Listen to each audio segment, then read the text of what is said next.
making sure that they're included because of course. Myself and a few other individuals from my school, we sat down with our SRO officer countless times throughout the past 2 weeks to sit down, and we watched the board meeting from the 5th and tried to go through every single minute. And we explored the pipeline to prison idea, and we came down to the thought that we don't think that it stems in the schools.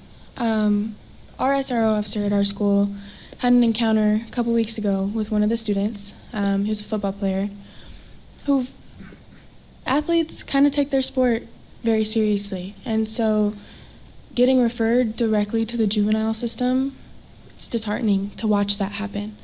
But instead, our SRO officer sat down and talked with him, knowing that his home life wasn't necessarily the greatest, and referred him to the football coach rather than the juvenile system, which I think is amazing work by these officers.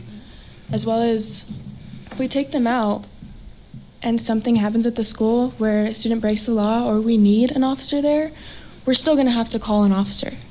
And I think that having an officer off the streets is going to be way more harsh than an officer who's trained to deal with students on a daily basis. They see us every single day. I see my resource officer 10, 15 times in one day walking through the halls. And I think that, granted there are some that probably sit in their office, but I have not seen our resource officers sit in there. And I think it's amazing. They do amazing work at our schools. And granted, the pipeline to prison, we take them out, sure, it'll save those students, but what about the students that need to be protected? The students as a whole, all of us. Feel better. Yeah.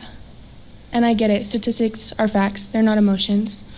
But we represent all the diverse students of LCPS, whether we're like other states or not. Based on other states' statistics, we're LCPS. We're diverse. Let's support it. Well said, Carly. Thank you very much.